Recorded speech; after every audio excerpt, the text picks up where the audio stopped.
Hello, English learners. Welcome back to English Pod. My name is Marco. And I'm Erica. And today we're bringing you the 8th part of our dramatic, romantic love story, I'm Sorry, I Love You. That's right. We're coming close to the end of this story, aren't we? Yeah, we're coming close to the end, and we still have a lot of interesting things going on, so I wonder what's going to happen. Well, I can tell you that today's lesson involves this word, which we'll hear in Vocabulary Preview. Vocabulary Preview. So today we're just going to look at this one word, spy. A spy. A spy. Spy. All right, so we probably know famous spies like James Bond. Or Austin Powers. Right. So basically it's a person who is secretly trying to get information. About a government or maybe a business. Right. So that's a spy. Now the verb, to spy. Same thing, right? Mm-hmm. To spy on someone, to spy on a company. Yep. So why are we talking spies and spying here on English Pod? Why don't we find out by listening to our dialogue?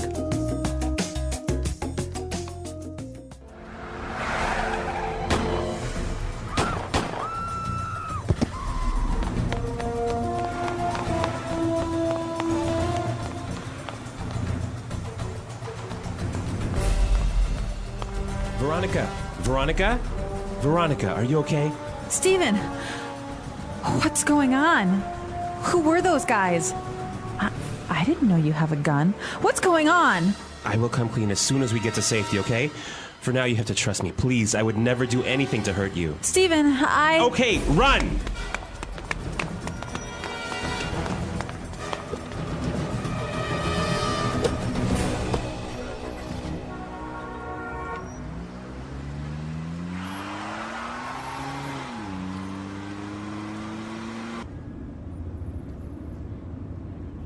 I haven't been completely honest with you, Veronica. I'm sorry. I'm not a fireman. I'm not even from the United States. I'm a spy for the Indian government. What? Why didn't you tell me before? What are you doing here? When I was a young boy, I used to play cricket with my father back in my hometown of Hyderabad. It was a peaceful town, and my father was a renowned chemist. One day, he was approached by members of the CIA, claiming that my father had made the discovery of the millennium in his small lab back at the university, where he taught biochemistry. I never saw him again. I vowed to discover the whereabouts of my father, and consequently joined the Indian Intelligence Bureau. What does that have to do with those men shooting at us? And most importantly, why did you lie to me? I'm sorry. I wasn't supposed to meet you. I wasn't supposed to fall in love with you. But you have to believe me when I tell you that what I feel for you is real. I can't believe this. Why are all these things happening to me? I can't take it anymore. Let me out of the car. Veronica, wait!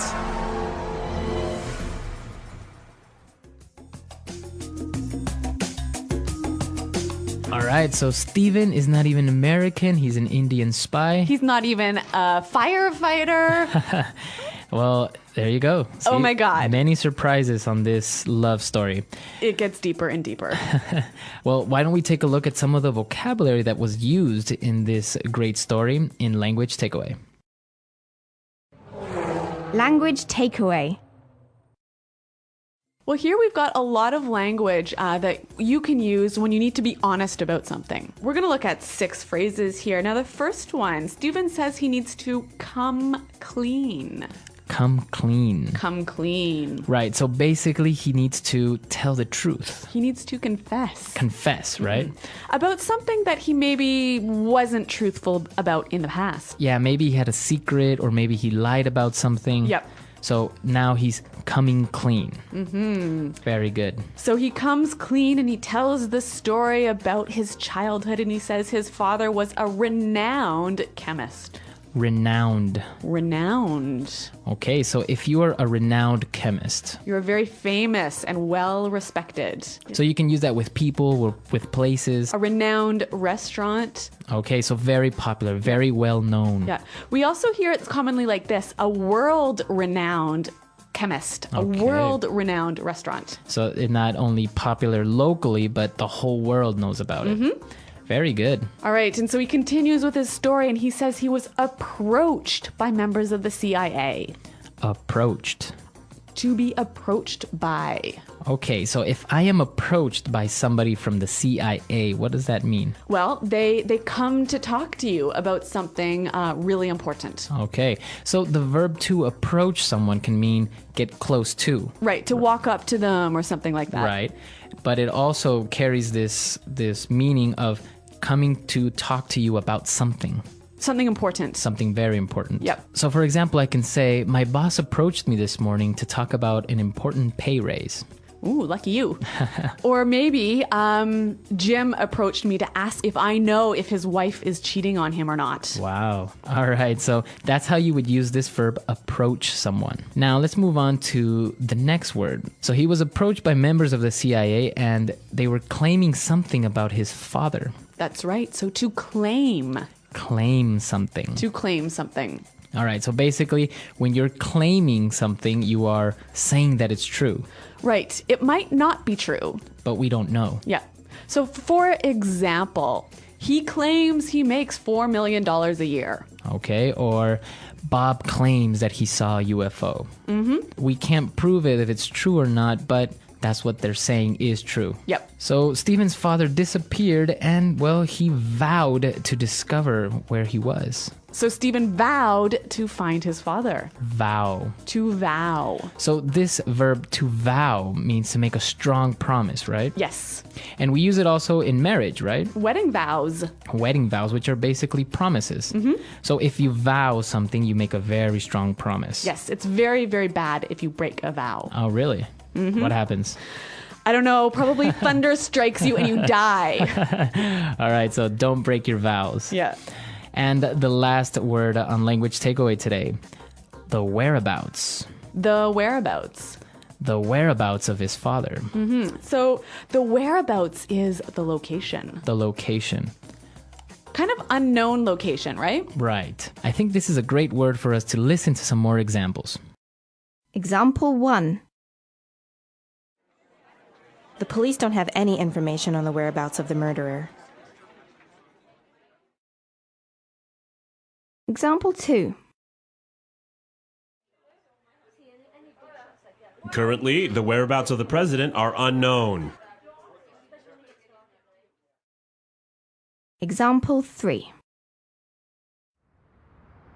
You live in Toronto too? Whereabouts do you live? All right, so whereabouts, perfect. You can use it for location, unknown location. Mm-hmm. All right, so some great words. Now, I want to move on to some phrases that we heard in the dialogue, and let's look at those now in Fluency Builder. Fluency Builder. All right, on Fluency Builder today, we have 4 great phrases, and let's start with the first one. What's going on?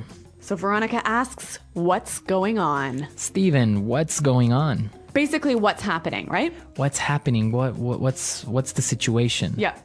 Now, another interesting thing is that among friends, you could use this phrase to say, hey, how are you? how are you? How's it going, right? Yeah. So you can say, hey, Erica, what's going on? And it all depends on your tone of voice. So when you want to know how that person is, hey, Marco, what's going on? Right? But if you're angry or maybe something strange is happening, you're like, hey, what's going on here? Yes, so your voice falls. Right. Now let's take a look at our next phrase. And this one is very, very useful, especially if you've lied. Yes. So Stephen says, I haven't been completely honest with you. I haven't been completely honest with you. I haven't been completely honest with you. So that means he hasn't been telling the whole truth. Right. Pretty easy to understand, but I think its use is interesting here. Right. You might use it to kind of soften up the person to confess something. Right. So when you're ready to come clean about a secret you have or a lie you told, this is a great way to prepare your listener. Right. You know what? I haven't been completely honest with you. Yeah. Moving on to our third phrase. So the CIA claimed that Stephen's father had made the discovery of the millennium. The discovery of the millennium. Discovery of the millennium. Okay, let's break this down. Millennium. Millennium is 1,000 years. Right. So the discovery of the millennium is... the best, most important discovery in the past 1,000 years. Right. So now we can change it a little bit and say the invention of the millennium. Or even the party of the millennium. Exactly. So it doesn't necessarily have to be the most important of the last 1,000 years. But it means it was pretty good. It was pretty good, Yeah. or very important. Yeah. Hey, you can also say the discovery of the decade, right? Of the decade, of the century, Yep. of the year. Yep. And now let's take a look at our last phrase. So Stephen confessed he came clean. He told her everything, but he said he wasn't supposed to fall in love with her. I wasn't supposed to. I wasn't supposed to fall in love with you. All right, so let's look at this phrase, I wasn't supposed to. It's an interesting one. It's sort of like a cross between I didn't need to and I shouldn't have done. Right. Now let's look at some examples. I wasn't supposed to come to work today. All right, so you didn't need to. It wasn't necessary. All right, so maybe it was your annual vacation day, but you came into work anyway. Or maybe it was a holiday Yeah. and I came to work anyways. So the plan was not for you to come to work. Right? So in this case, we're saying it wasn't necessary Or it wasn't planned. or planned. Yep. Now let's look at it the other way, when you shouldn't. Okay. Marco, I wasn't supposed to tell you this, but... Okay. So now in this case, you shouldn't be telling me this. You shouldn't tell me the secret. Yep. But you're going to anyways. Yes. Off air. So I wasn't supposed to. In this case, it means I shouldn't. All right, some really great language here. Now, I think it would help us to hear it one more time in the dialogue.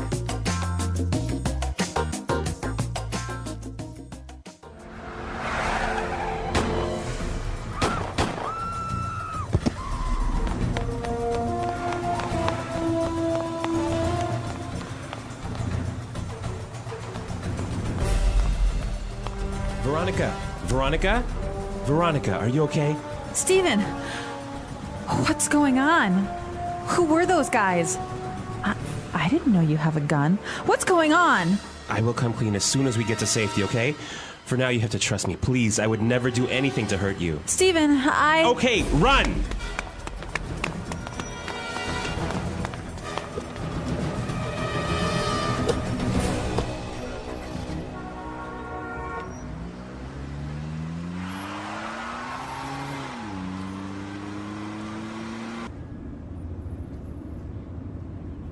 I haven't been completely honest with you, Veronica. I'm sorry. I'm not a fireman. I'm not even from the United States. I'm a spy for the Indian government. What? Why didn't you tell me before? What are you doing here? When I was a young boy, I used to play cricket with my father back in my hometown of Hyderabad. It was a peaceful town, and my father was a renowned chemist.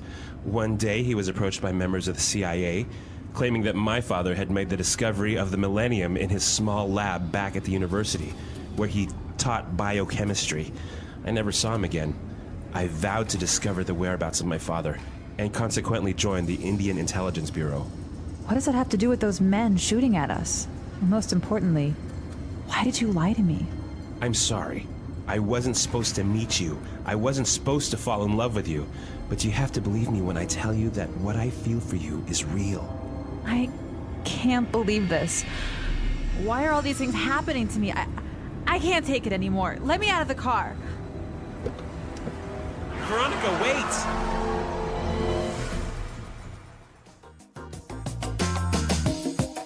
Okay, great. So now we're getting close to the end of this series. So what's going to happen? Maybe Veronica's also a spy. Oh my God, I don't think I can handle that. All right, so we really need your suggestions. We need your ideas. We want to know how you think the series ends, or how you would want it to end. Do you want it to be a happy ending? Or a tragedy. Or maybe action-filled ending? All right, well, we've got 2 lessons left in this series, so visit our website at EnglishPod365.com and leave your suggestions. All right, guys, we'll see you guys there. And until next time. Goodbye. Bye.